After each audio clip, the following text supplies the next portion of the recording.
born in Chicago and now living in an Elmhurst retirement community with his wife. They have 3 sons and 4 grandchildren. He holds degrees in electrical engineering and mathematics from the Illinois Institute of Technology, and he worked for the International Harvester and Borg Warner Corporations, mostly as an industrial engineer, a so-called efficiency expert, an idea which always caused his wife to laugh. Late in his life, he's been cajoled, threatened, and forced by his grandchildren to write a war memoir. Please join me in welcoming to the stage, Mr. Marvin Sussman!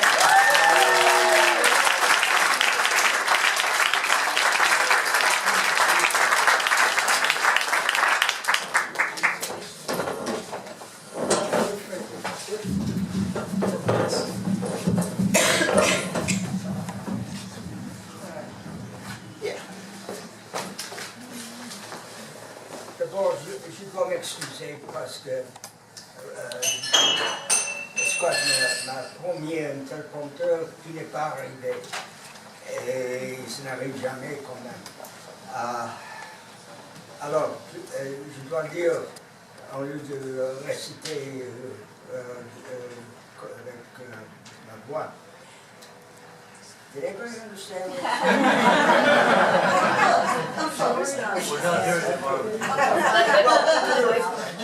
your 2 years of high school French are now complete. With the dictionary, you can read Maupassant very well. It's delicious and you'll enjoy it. So don't worry about it. What I did say is that Scott promised me a teleprompter and it never comes. And, so I have to excuse myself for having to read this thing. I can do Casey at the Bat if you want to hear. I did Mark Anthony in high school for that, which is a kind of a long part. Anyway, we'll get going.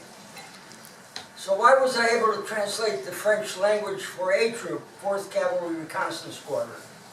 Because in England, several months before D-Day, Sergeant McDermott ordered me and a few other A Troopers to learn French. Apparently, our scores on the General Classification Test and Aptitude Test were high enough to warrant confidence that over the next few months before D-Day, our brains could absorb enough of the language to be useful. The training materials included a portable 78 RPM phonograph record player, headphones, and a crank handle for winding up the spring-powered motor. There was a set of 15 Bakelite records, a lesson textbook, a grammar manual, and a French-English dictionary. There were 30 lessons, one on each side of a record. The voices followed the textbook. The idea was to understand and imitate the text. On each succeeding record, the voices spoke faster than on the previous one. Eventually, voices spoke at a fast clip, which is really fast for a learner. The recorded voices belonged to professors at the Sorbonne University of Paris. Frankly, I fell in love with the French language. If I could make sounds like that, mademoiselles would swoon. Inspired by such visions, I did my best. The schedule provided for 2 hours of study in the morning and 2 hours in the afternoon, which I added 2 more evening hours. Unfortunately, sometime after D-Day, on meeting my first Frenchman, I was dismayed to find that he was not a Sorbonne professor and that his rapid colloquial rural French, spoken with lips closed like a ventriloquist, was Greek to me. I quickly learned to slow them down with, "Monsieur, s'il vous plaît, plus lentement, plus lentement." They were rarely long enough for me. Nevertheless, my French, with enough pleading for lenteur, was good enough. Good enough to ask a farmer how recently he had seen any bush or slur, slurs denoting Germans. But also good enough to ask the farmer for Calvados, the local apple brandy, and a trade for cigarettes. They were always generous with this stuff, although the grade was only like good old American Applejack. They kept the 30-year-old stuff hidden. But Applejack was good enough for my sergeant, Harvey Olson, who regarded the beverage as a necessity, unfortunately not provided by the U.S. Army. One of the first combat duties of the squadron was protecting the left flank of the 9th Infantry Division from surprises as it advanced from Utah Beach to the other side of the peninsula. We looked for Germans by poking around, starting sometimes at dawn. Sergeant Olson would typically form a foot patrol by pointing to individuals in the platoon while saying, you, and you too, Sussman. So it was not the Lord, but Sussman who would provide Ole with Calvados on every foot patrol. Whatever happened on a patrol, we almost always came back with a half-filled wine bottle. As much as I wanted to avoid patrol duty, I really did like talking to Norman farmers while Olson was sipping a small glass. Rarely as we crossed Normandy did I manage to meet mademoiselles who were probably hidden along with the 30-year-old Calvados. Those that I did meet never swooned. One sunny morning, about halfway across the Normandy Peninsula, where the hilly land was near its highest altitude, we did find trouble. The date was D+20, the end of June 1944. We, a four-man patrol led by Sergeant Olson, were walking toward the west through fallow meadows and started up a hill with a wide crest along which there was a growth of bushes. As we approached the crest of the hill, we spread out from left to right, crouching to crawl through the bushes and examine the landscape ahead of us. The first peak revealed an amazing sight. Ahead, the hill descended into an open field, a meadow fit for grazing. But instead of cows, we saw about 200 meters from us more than 50 German soldiers advancing toward us at a slow walk, spread out in one row from left to right, about 5 meters apart. They carried rifles across their chests, ready to be used. In the center of the line and about 10 meters in front of it, a commanding officer set the pace. What remained of a German infantry company was moving toward us, intending to climb up into our laps. We would have to move, soon. To explain the sight in front of us, I have to tell you something about tactics. When American infantry moves down a Normandy roadway, it proceeds in 2 columns, one on each side of the road, both in the same direction, with lots of space between men to minimize casualties under fire. With our air superiority, there was no danger from strafing. German infantry would do the same at night, but during daylight, that was not safe. If a P-47 or a Spitfire were to dive out of the clouds and strafe their column on a roadway, they would be hemmed in by roadside hedgerows, unable to escape bullets or napalm. So during the day, they preferred to travel in open fields where they could scramble in all directions. By traveling abreast, they were all a similar distance from any target before them and could concentrate their fire without hitting a friend. They had much more firepower than we had, but we did have an advantage over them. The sun was overhead behind us. To see us hidden in the brush, they would have had to look directly into the sun. They could only guess at the source of our rifle fire. Of course, we had no reason for firing. We were out to get information, not win the war.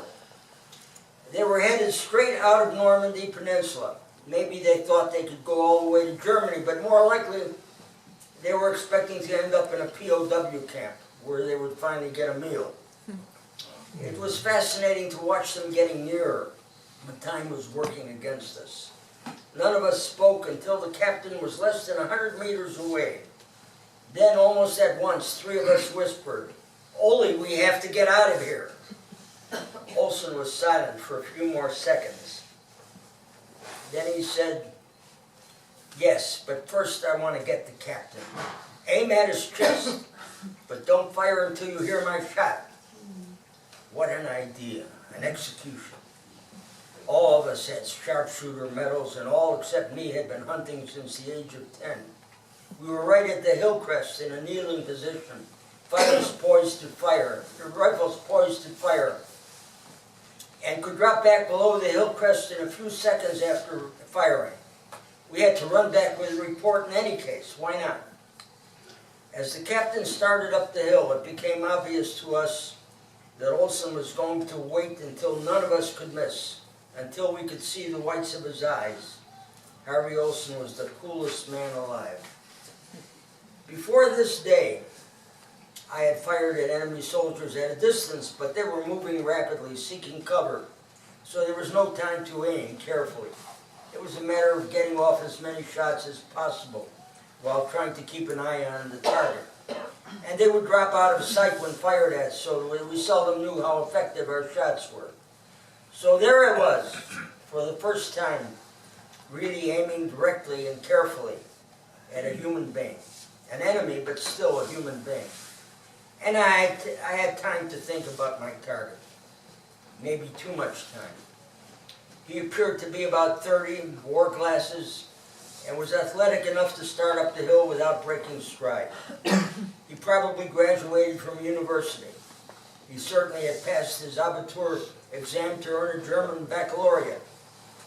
He could easily be married, maybe with children. He could be thinking of them, or of Nietzsche. Yet, within a minute, he would be dead. These were my thoughts waiting for Olson's shot. But there were other thoughts. When I was about 10 years old, 1933, I saw a marvelous movie, All Quiet on the Western Front. It won 2 Oscars. Later, I read the popular book about World War I upon which the movie was based, a translation of a German book. It was a description of the grim life of a German infantry soldier during several years of the war. The German author had been wounded 5 times, so we know the description is accurate. In the story, the soldier, Paul Böhmer, had survived many artillery bombardments, gas attacks, and fierce hand-to-hand struggles with bayonets.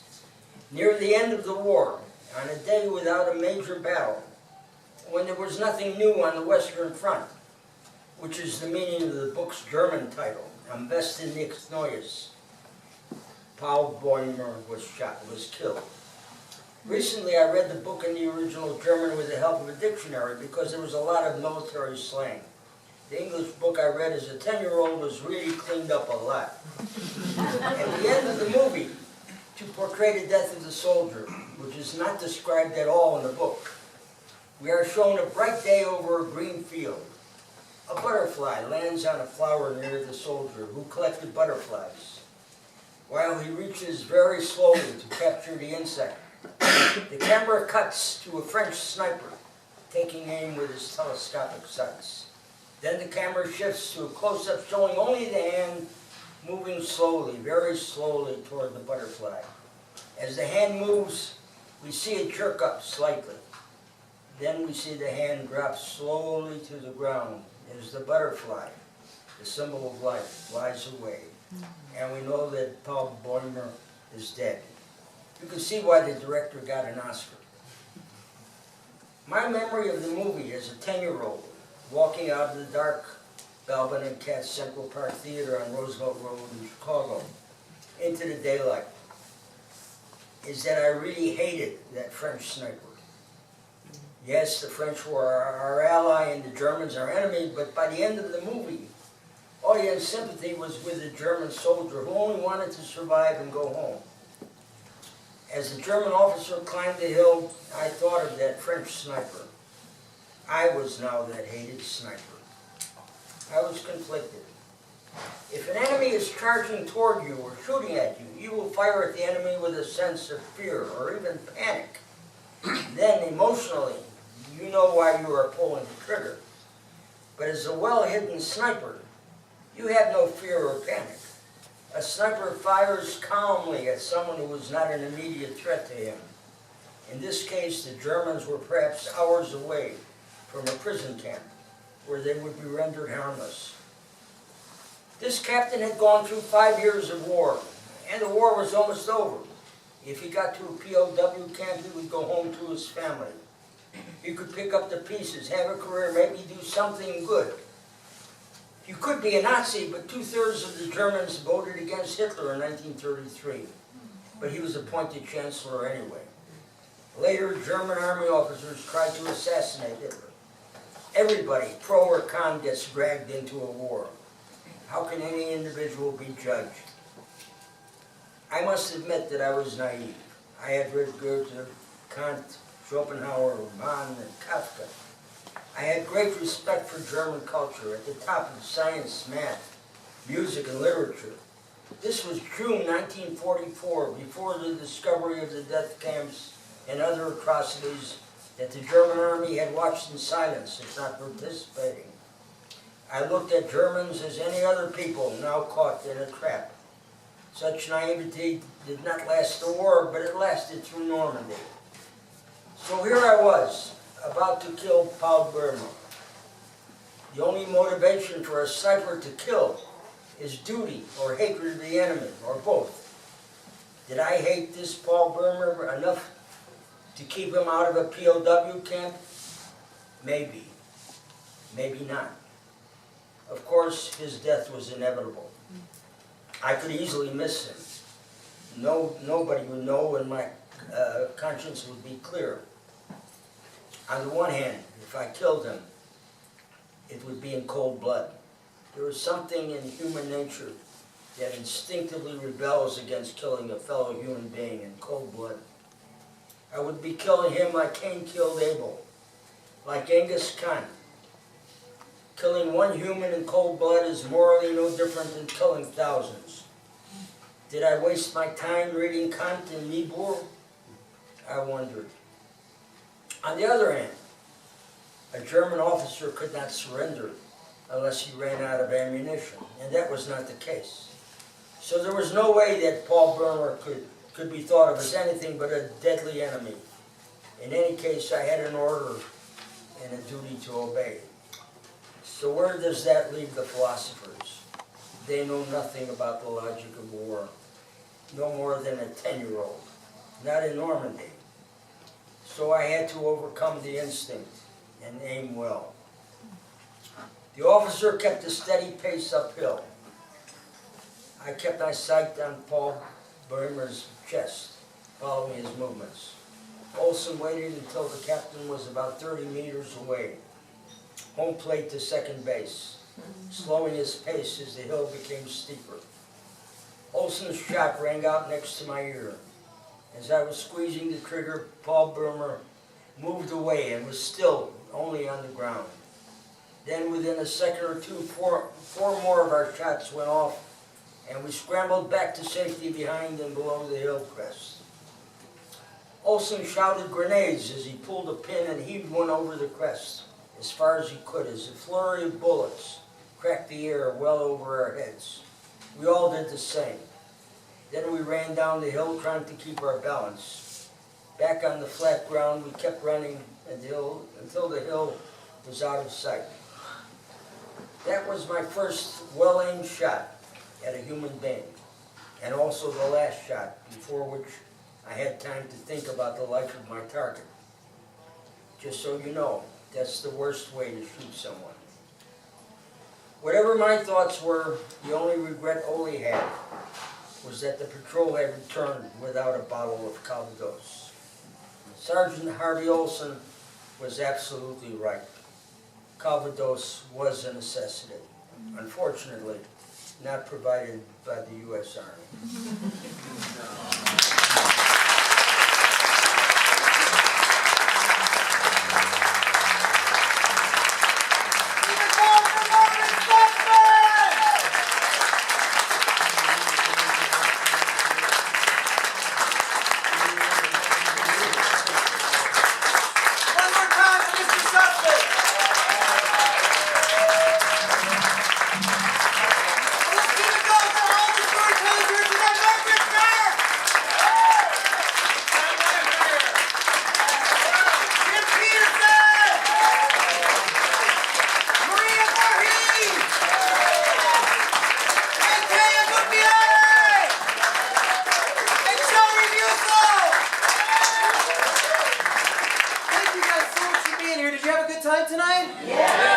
Thank you so much for coming and listening to these stories. We really appreciate you being here. to listen to them. I say this every month, and I'm going to keep saying it. You guys are why this happens. When they talk about the storytelling thing happened in Chicago, oh, the storytelling thing that's going on, they're not talking about the people putting on the shows, organizing this. What they're talking about is you, because without you, it doesn't happen.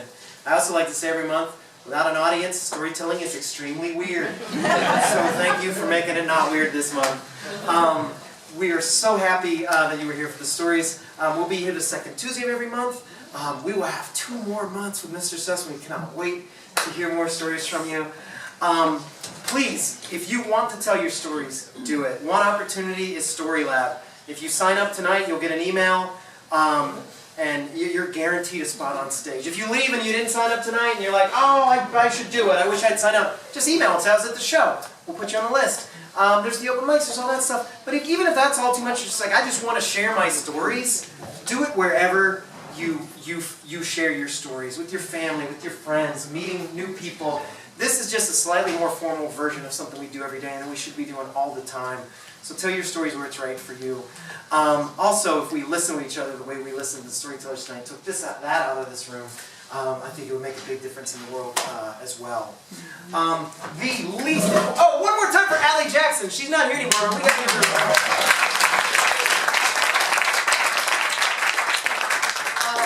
a part of the night, this bucket will be by the door. This show is 100% free and always will be. But everything that goes in here goes directly to creating new opportunities and making more storytelling stuff. So if you got any extra cash, it's just like bumming you out. You're like, man, I'm tired of carrying this. You can throw it in here. But honestly, your presence is more. That's what we're most interested in. Thank you so much. My name's Scott. It's been a pleasure being your host. We'll see you sometime soon. Yay.